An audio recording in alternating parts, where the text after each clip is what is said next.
আমন্ত্রণ বাণিজ্য সংবাদে আপনাদের সাথে আছি আমি ইয়াসমিন সুমনা।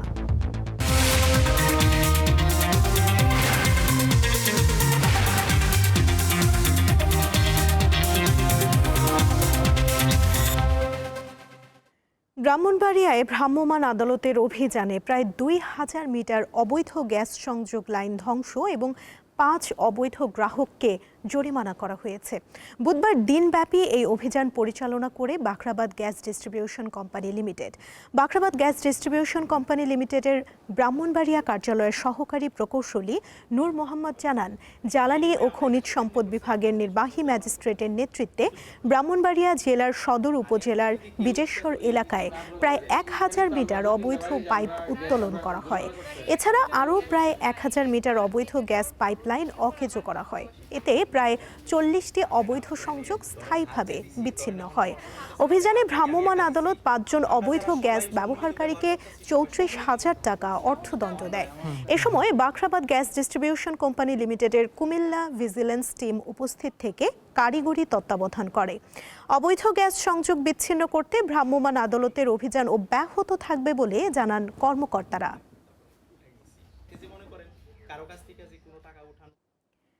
দেশের বাজারে আবারও বেড়েছে স্বর্ণের দাম।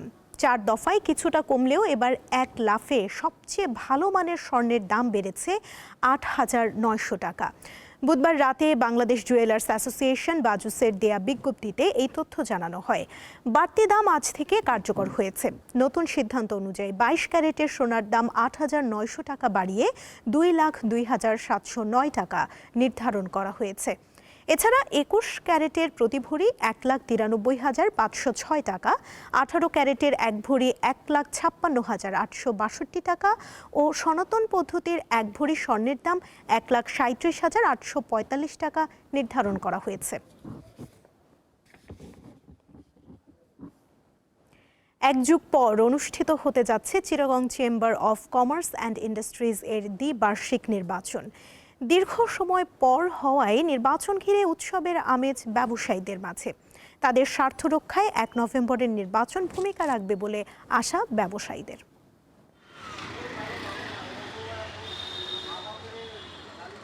আগামী শনিবার চট্টগ্রামের ওয়ার্ল্ড ট্রেড সেন্টারে অনুষ্ঠিত হবে Chittagong chamber of commerce and ইন্ডাস্ট্রিজের দ্বিবার্ষিক নির্বাচন। প্রার্থীরা দুটি প্যানেলে এই নির্বাচনে প্রতিদ্বন্দ্বিতা করছেন। এরই মধ্যে নির্বাচনের প্রস্তুতি সম্পন্ন হয়েছে। নির্বাচন ঘিরে ব্যবসায়ীদের মাঝে বিরাজ করছে উৎসবের আমেজ। প্রচারণার সময় বিজয়ী হতে নানা প্রতিশ্রুতি দিচ্ছেন প্রার্থীরা। রাজনীতি মুক্ত চেম্বার গড়ার প্রত্যাশা ব্যবসায়ীদের। আমাদের প্রথম অবজেক্ট হবে যে Chittagong chamber of commerce and ইন্ডাস্ট্রিকে আন্তর্জাতিক মানে কাজের মাধ্যমে উন্নত করা।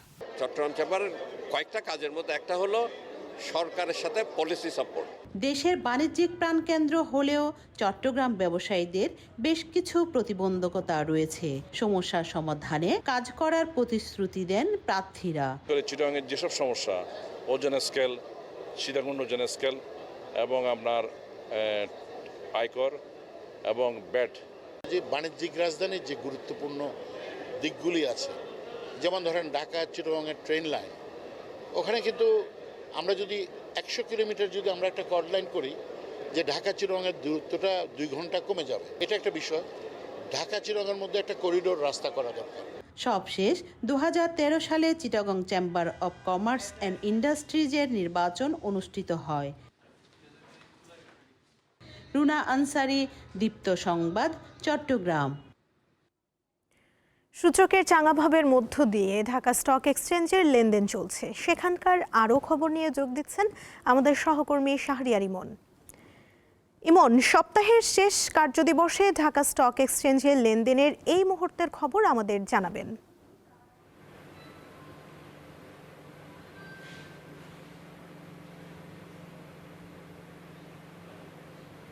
হ্যাঁ সুমনা, আজ দেশের প্রধান পুঁজিবাজার ঢাকা স্টক এক্সচেঞ্জের সপ্তাহের শেষ কার্যদিবসের লেনদেন চলছে।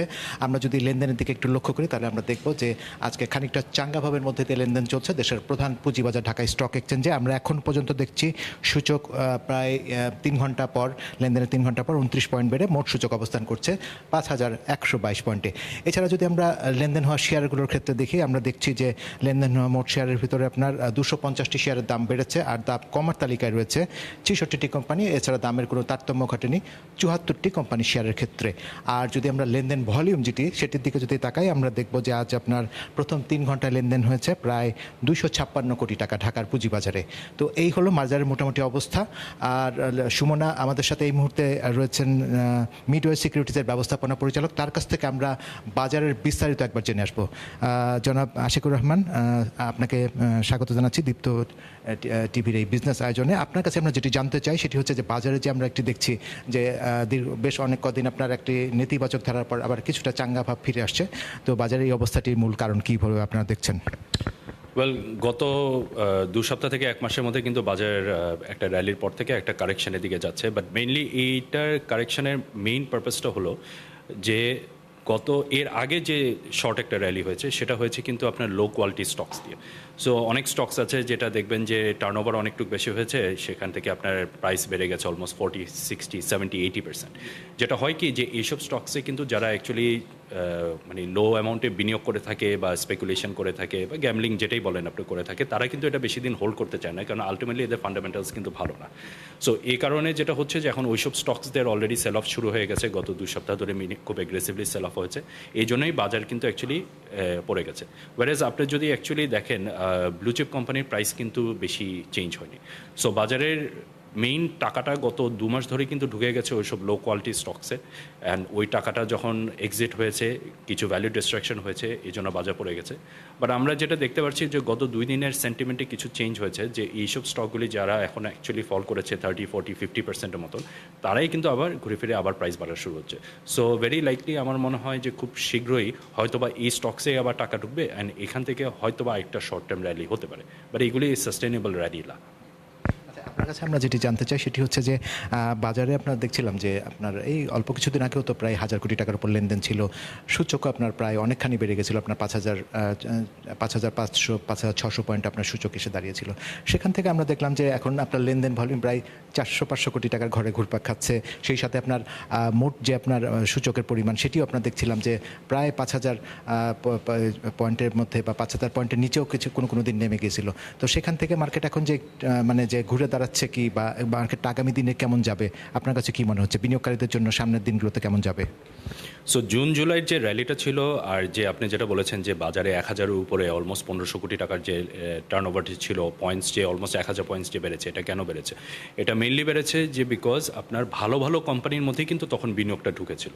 তখন দেখবেন যখন টপ 10 টার্নওভারে ছিল ম্যাক্সিমাম কিন্তু ব্লু চিপ কোম্পানিগুলি ছিল।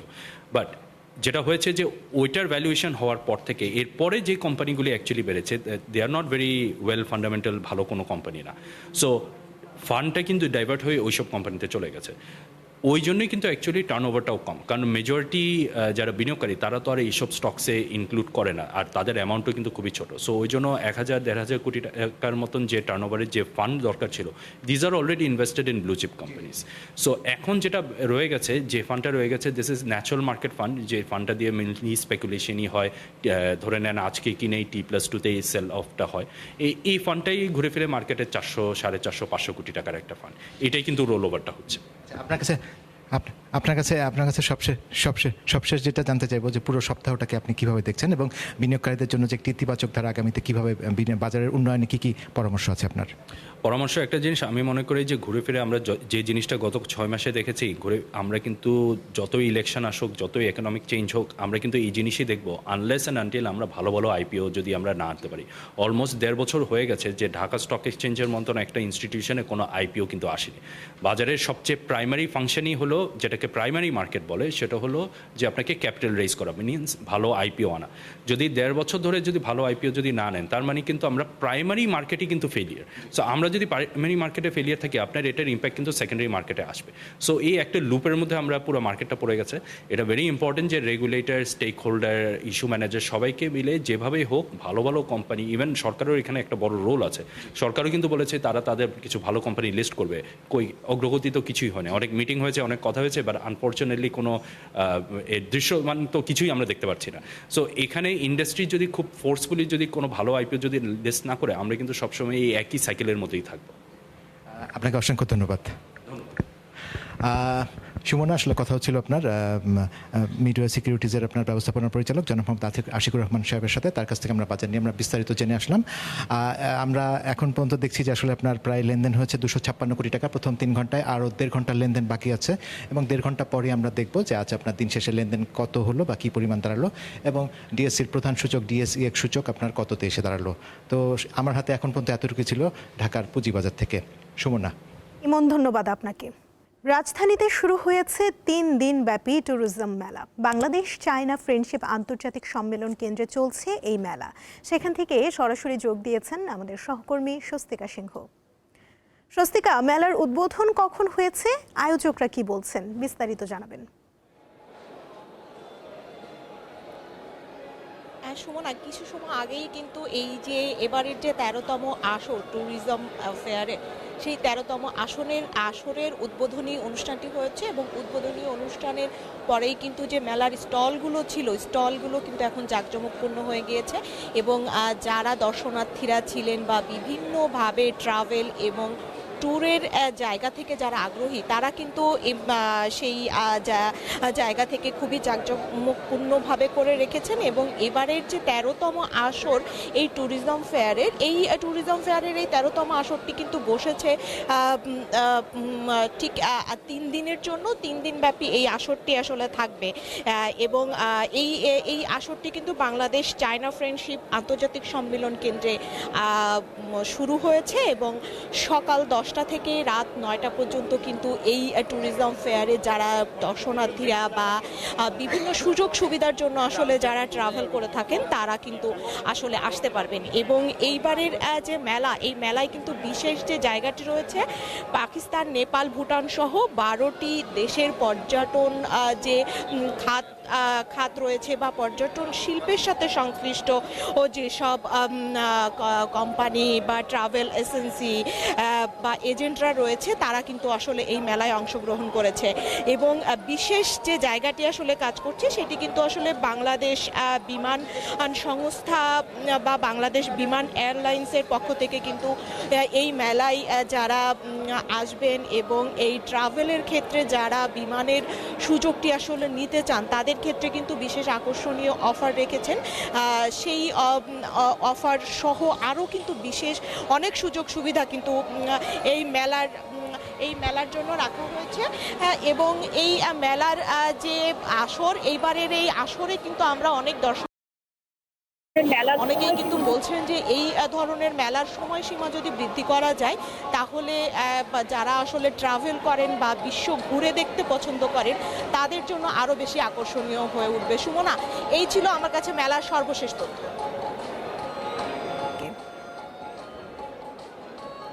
স্বস্তিকা, ধন্যবাদ আপনাকে। দেশের জনসংখ্যায় এখন বয়সের দিক থেকে তরুণদের সংখ্যা অনেক বেশি। 15 বছর আগে শুরু হওয়া এই অবস্থা আরও 15 থেকে 20 বছর বজায় থাকবে। এই সময়ের মধ্যে তরুণদের নিজেদের গড়ে তোলার পাশাপাশি বাংলাদেশকে গড়ে তুলতে হবে বলে জানিয়েছেন পরিকল্পনা উপদেষ্টা ডক্টর ওয়াহিদ উদ্দিন মাহমুদ। বুধবার ঢাকায় PPRCর আলোচনায় একথা বলেন তিনি। বাংলাদেশ পরিসংখ্যান ব্যুরো BBS এর হিসাব বলছে বর্তমানে দেশে বেকারের সংখ্যা 27 লাখের মতো। তবে 17 কোটি মানুষের এই দেশে বেকারের প্রকৃত সংখ্যা কত, 27 লাখ না তার চেয়েও বেশি, তা নিয়ে চিন্তিত অনেকেই। দেশের জনগোষ্ঠীর বড় একটি অংশ তরুণদের জন্য কিছু করতে হবে এমন ভাবনা থেকেই 3 বছরের প্রকল্প হাতে নিয়েছে উন্নয়ন প্রতিষ্ঠান power and participation research centre PPRC। এ নিয়ে রাজধানীতে আয়োজিত অনুষ্ঠানে কথা বলেন দেশের বিভিন্ন প্রান্ত থেকে আসা তরুণরা। আমাদের যেই পড়াশোনা, সেখানে এই রিলেটেড কিছুই পড়ানো হয় না, ফলে আমরা চাকরির বাজারে পিছিয়ে যাচ্ছে। আমার যুব নীতিমালাটি যেটা 2003 সালে 17 সালে করেছে, এখন পর্যন্ত বাংলাদেশের যুব নীতিমালা হলো না। অনুষ্ঠানে পিপিআরসির প্রধান জানান, দেশের শিক্ষিত বেকারের সংখ্যা বাড়ছে, এর থেকে উত্তরণে সবার জন্য সমান সুযোগ নিশ্চিত করা জরুরি। তরুণদেরকে দিক নির্দেশনাগুলো দেওয়া, তাদের সক্ষমতা বৃদ্ধির কাজ করা, তাদেরকে সম্পৃক্ত করার পথগুলো অবারিত করা, তাদেরকেও নিজেদের আত্ম অনুসন্ধানকে আরও এনকারেজ করা। আলোচনায় পরিকল্পনা উপদেষ্টা বলেন, বৃহৎ তরুণ জনগোষ্ঠী দেশের জন্য অমূল্য সম্পদ। তাদের যেমন কাজে লাগাতে হবে, তেমনি তরুণদেরকেও নিজেকে প্রস্তুত করতে হবে। জনসংখ্যা যেই হারে বাড়ছে, তার থেকে তরুণদের সংখ্যা, এই যে বয়স বলা হয়েছে, এই বয়সের তরুণদের সংখ্যা আরও দ্রুত বাড়ছে। এটাকে বলে একটা ইউথ বাল্জ পপুলেশন ট্রিতে। এটা গত 15-20 বছর ধরেই শুরু হয়েছে, কিন্তু এটা শেষ হয়ে যাবে আগামী আরও বড়জোর 2 দশকের মধ্যে। এর মধ্যে এই তরুণদেরকে কিন্তু বাংলাদেশকে গড়ে তুলতে হবে। তিনি বলেন, কেবল চাকুরি নয়, সফল উদ্যোক্তা হিসেবে প্রতিষ্ঠিত হতে হবে দেশের তরুণদের। নিজের কাজটা করা শুধু, তাহলেই। শাহরিয়ার ইমন, দীপ্ত সংবাদ, ঢাকা। নতুন প্রজন্ম। দেশের রাজনৈতিক অস্থিরতা ও বাণিজ্যিক প্রতিকূলতার মধ্যেও 175% ক্যাশ ডিভিডেন্ড দেয়ায় সন্তুষ্টি প্রকাশ করে ওয়ালটনের পরিচালনা পর্ষদকে ধন্যবাদ জানিয়েছেন সাধারণ বিনিয়োগকারীরা। পুঁজিবাজারে তালিকাভুক্ত ওয়ালটন হাইটেক ইন্ডাস্ট্রিজ পিএলসির 19তম বার্ষিক সাধারণ সভায় এই ডিভিডেন্ড ঘোষণা করা হয়। সভায় বিনিয়োগকারীরা দেশে উদ্ভাবনী ও সর্বাধুনিক প্রযুক্তির লিথিয়াম আয়ন ব্যাটারি উৎপাদন কারখানা স্থাপনে ওয়ালটনের বিনিয়োগের ঘোষণায় উচ্ছ্বাস প্রকাশ করেন। অচিরেই 100রও বেশি দেশে ওয়ালটনের বৈশ্বিক বাজার সম্প্রসারিত হবে বলে আশা ব্যক্ত করেন তারা। প্রাতিষ্ঠানিক বিনিয়োগকারী সহ বিপুল সংখ্যক সাধারণ শেয়ার হোল্ডারদের উপস্থিতিতে মঙ্গলবার রাজধানীর কুর্মিটোলা গলফ ক্লাবে সভা অনুষ্ঠিত হয়। এতে সভাপতিত্ব করেন ওয়ালটন হাইটেক ইন্ডাস্ট্রিজ এর চেয়ারম্যান SM শামসুল আলম।